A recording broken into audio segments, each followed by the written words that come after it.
Today we're going on one of our Wednesday walks, an occasional series of walks in generally a bit of history behind them. This week we're starting at Botany Bay near Broadstairs and we're walking along the coast on the beach. You have to do this at low tide. I'd say if you look at the rocks here, you can see that in between those two series of rocks is a very good spot for swimming.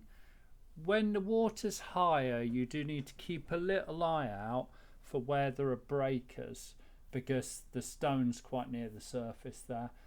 But as we walk along the beach, you can see these stacks which make Botany Bay famous. People come here. They're completely surrounded by water at high tide. We're about an hour after low tide, so we walk round the outside of these stacks. And the stacks do change. Last time I was here, there was a mini arch in the one we're just passing. And you can see here these pile of stone chunks. That's actually where, about 4 years ago, there was a continuation of that stack. So they are slowly grinding away. I'd say, for comparison, they've lost about 10%, 20% of their volume in the last decade. But we're round the corner now and we're out of Botany Bay. This beach you can reach even at fairly high tide by walking between the stacks and just keeping close to the cliffs. And you can see a very good beach for sunbathing or just soaking up the sea. You can actually get out if the water rises. You're not trapped if it fills the gap by the stacks. At the far end you can just about make up a gap in the cliff, and there is a bit of a scramble and then a few steps, and then there's this long ramping path which goes up. At the top of that cliff is actually Neptune's Tower, which is quite intriguing. It's hard to find an actual history of Neptune's Tower. It looks like a reduced scale replica of one of Henry VIII's Rose forts. A bit like if you've seen our video on Camber Castle, or it's a lot like the layout of Deal Castle. But you can see through the windows, and I think it's built as a folly, a false castle by the lord who built Kingsgate Castle in the next bay. But now it's a feature on a golf course. There is a fence. The fence was actually down when I was there last time, so there was absolutely nothing to stop you going onto the golf course and into the castle, but I don't think that's the intention of a landowner, so we didn't go. It's pretty small. I think it's a folly, an attractive signpost on a walk along the cliffs, and the cliffs are quite fun to walk along as well. You get a good stiff sea breeze, and it's a very pretty stretch of coast. I had to decide how far to go down here because you've got Botany Bay, and then heading along you've got Kingsgate Bay, Joss Bay, Stone Bay, and even further along you get into some quite historic areas. But since I had to get back before the sea came up, and it did come up, I did have to get my feet wet, so we didn't go too far along. Here you can see where the sea stack is starting to separate out, and you can see in the fold in the rocks you can actually walk up there. It's a little bit of a scramble over a few levels of sediment, and then you're onto a narrow path that leads to the top of the cliffs. But a very popular area for tourists. And actually the reason we chose to come here was to go through this arch, because on previous walks I've been many times to Botany Bay and I've been to Kingsgate Bay and Joss Bay, but never actually gone through the sea arch here. And there's the path you can see up. It's almost like man-made steps, but it's just levels of the sediment that are broken off. There are signposts saying not to stand too close to the cliffs. The cliffs are still under erosion. It's not crazily dramatic, but there is always some level of risk. And here you can see a field of rock where the land previously was and has been eroded. Now at high tide, it's a pleasant series of rock pools. And here's the sea arch. There used to be 2 arches some years ago, but now there's an arch, and it's like a great cathedral door. It rises about 25 foot up, and it's pretty wide. You know, you could drive a car through this if there was a road. It's quite an impressive cave. One of the best sea arches I've seen. Not as famous as, say, Durdle Door, which you can swim through if you're a fairly good swimmer. But here you can walk through it. I don't think I'd recommend swimming through it. You can see by the tide mark the level that the sea actually reaches. But here I was able to get through without any wet feet at all. In fact, I was wearing sea shoes, and my recommendation would be not to actually, but to wear hiking boots for these rocks during low tide. Now later on the way back, I had to walk through the sea to get back to this section, but it was still pretty shallow. Yeah, you're talking a few inches. And there you can see on the headland ahead of you the Kingsgate Castle. And Kingsgate Castle was actually built for Lord Holland, who was Henry Fox, the first Baron of Holland, back in the 1760s as the stable block for his country residence, Holland House. His main residence was in Kensington, but it is a rather grandiose, I would say it's in Scottish baronial style. It's flint edged with stone, very much that sort of 18th century look. And it's an attractive and striking building. You can see as we get closer that the castle has been put at some risk from erosion, and pretty major works were undertaken to make sure that the land is protected. But here you could see where land has eroded, and we're left with a field of rocks, which all of this is submerged at high tide. Probably an hour after low tide, hour and a half, it starts getting into this cave through the sea arch. But a lovely set of rock pools here, and a very pleasant, interesting walk. Not just beach, but you see quite a few crabs and small fish, and I mean, I do mean very small fish. But as the sea came back in, there were a lot of seagulls that were obviously hunting there, so I'd suggest there is some bigger fish here. But yeah, the castle was built in the 1760s and continued in private ownership. 1920s it was sold by Lady Avebury in 1922 to hotels, but then 1954 it was converted to private residences, so it's a series of flats. But the name Kingsgate apparently comes from 1683, when Charles II landed there on the 30th of June. And gate refers to a cliff gap, and there are a series of gaps in the cliffs. So it's where the king landed, is where it seems to have got its name. But apparently George II came here as well and used the cove because the cliffs are accessible. It's a place you can land.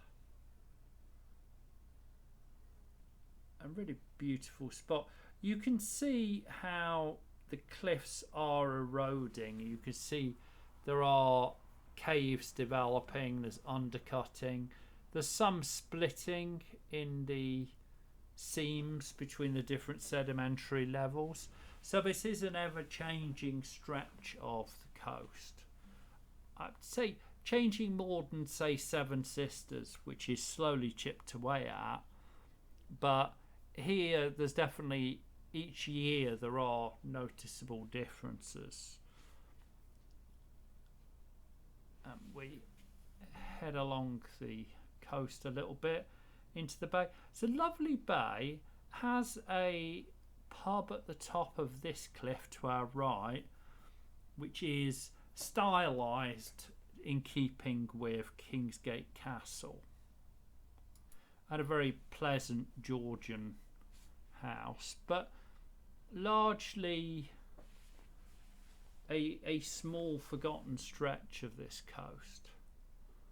Mainly people exercising and dog walkers and swimmers. Much quieter than Botany Bay, where a lot of tourists come from London to enjoy the sea stacks. Well, we're going to go further along the coast, and there is quite a bit to see here. You can imagine a lot of smuggling taking place on this stretch because there's a network of coves where you can easily shelter and easily land, and probably best known to locals, not so much to the taxman. So just like you see down in Weymouth, a lot of signs of smuggling, definitely would have been a lot along this stretch. And there's quite a few interesting sites. You don't really see it on the camera, but there is about 4 different types of seaweed, all of which have different colour and texture.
And it's a shame this castle's been closed off to the public. You can just about make out, it's very bright sunlight, you just about make out the concrete reinforcement work. A large pier has been built wrapping the whole way around this headland. If I walk closer in, shade the sun a little bit, I might get a clearer look. But you can see a concrete pier the whole way around, which is about 30 foot high, made of stone and concrete. And then there's these large projecting columns that are pinned into the wall, and then there's panels pinned in as well. And each one of those, with the arch at the top, is kind of pushing the wall back in, and at the same time the sea doesn't really get to hit the cliffs because of this large pier, which is, it's a bit like a harbour head, so it's about 15 to 20 foot wide in places, and at the bottom is very much hit by the sea, completely flattened, but as a result very sandy, because there isn't really the stone coming out of the cliffs, because the cliffs are chalk, sedimentary chalk, in quite big thick layers, making it easy for chunking when it's eroded, but also with flint nodules inside. So that's kind of what comes out of the cliffs as they erode. Whereas round this stretch, all of that is long gone, because this wall has been protecting the hill for so long. But as we head around, we're now entering into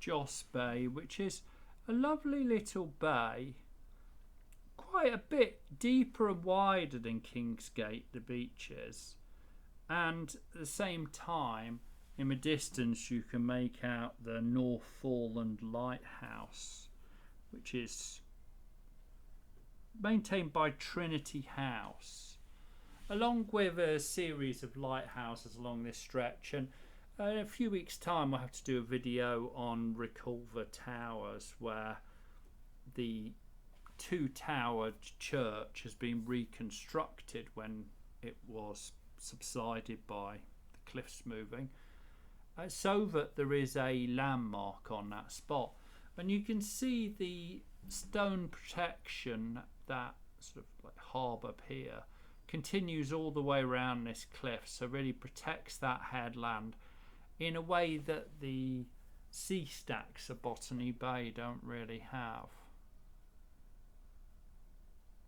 But it's quite deceptive looking from Joss Bay.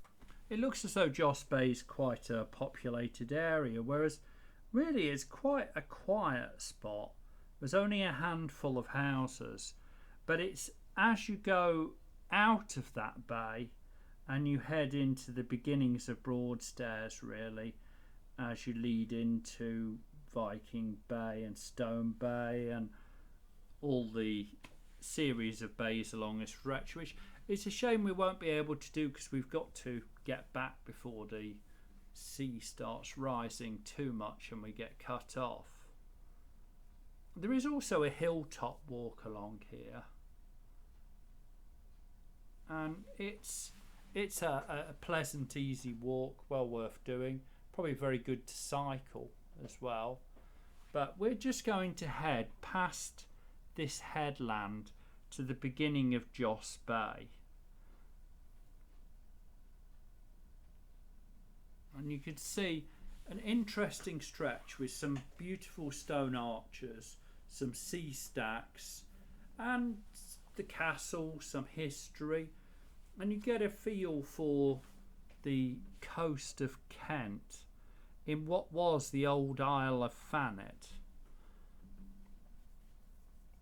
which ran round this beach really down to the end of Broadstairs. And it's actually into this peninsula that Christianity entered with St. Augustine Landing, that the Romans came with Richborough Roman Fort, and even today there's plenty to see. There's a little tiny jellyfish. Don't really see the bigger jellyfishes here that you see, say, down in Dorset, but you do get smaller jellyfishes washed up on the shore. I think compared to those you see in Dorset and Cornwall and Wales, much smaller. But there's a whole series of signs of sea life. You don't really see too much in the way of crabs apart from dead ones.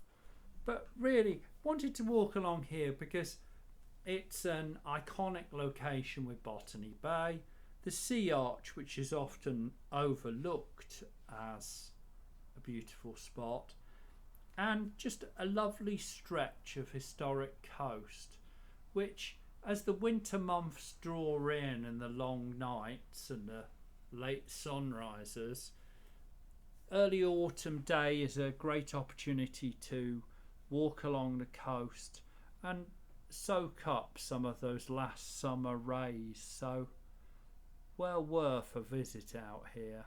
And there's quite a lot of attractions out this way. I'd say in Margate has the shell tunnels, which are very interesting. It's a series of caves lined with decorated shell images and patterns, which no one can really explain when it was built. They were discovered when someone dug through into them, but there's no explanation of who made them, when, or why.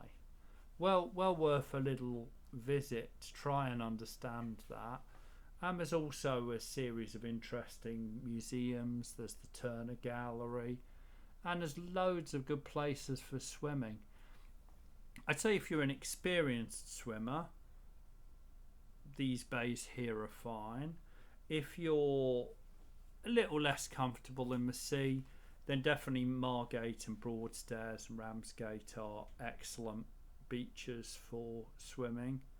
I particularly like Margate. But really this whole stretch, you see a lot of people on jet skis, people sailing, people on boards, and a lot of access to the sea.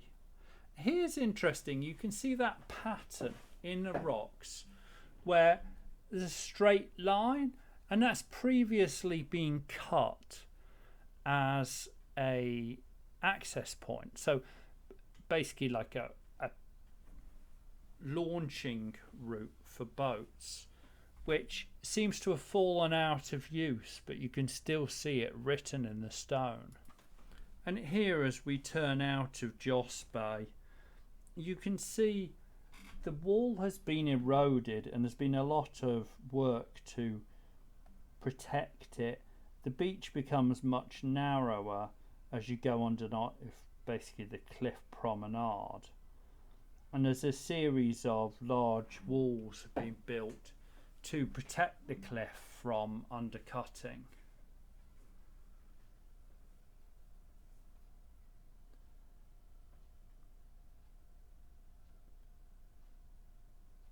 And it seems to be working along this stretch. But here it becomes very rock strewn at the bottom, and it's quite heavy work. This is where I definitely would prefer hiking shoes to walking with sea shoes. And you can see there a cave being cut into the cliff, where that section of the cliff will not be with us for very long if there's not more work undertaken, because this is low tide. At high tide the water is right up to this concrete wall, and it will be pressing against that. That cave is being carved by the sea, and when it reaches a point that it can't support the roof, the whole section will fall. So you can see why they've built these large stone and concrete walls to protect the cliffs and stop the erosion, because this stretch of the sea is being heavily eroded. It's always fascinating to see how one area is eroded and one is deposited. If you go to Reculver itself is being eroded, and they've done very heavy work to defend it. 200 meters on is where the old Wantsum Channel was, and even though it was a couple of miles wide, it's now fully sedimented and land. It's farmland now. So here, if we kept going down that coast, we would get to the centre of Broadstairs, and then heading on we'd get into Stone Bay and really round to Ramsgate. And at Ramsgate, if you keep going a little bit along, there is Viking Boat Bay, which I love. You can go and see a reconstruction of a Viking boat, which is well worth a visit. And here you can see where I pointed out the ramp for pushing boats out into the sea, and the earlier one has eroded, but you can still see the straight lines. This is one that's more recently in use. And here you can kind of make out how the sea's coming back in, and it rises quite quickly up here. So you do have to keep an eye on the tides on these beaches, or you can end up stranded. But it's a beautiful spot, really lovely walk. I hope you enjoyed our Wednesday walk. We try to do a Wednesday walk now and again, but please do like and subscribe, and join us for Saturday Unbound Histories or on Monday museum tours, where we'll be visiting several museums near here over the next couple of weeks. And come and join us.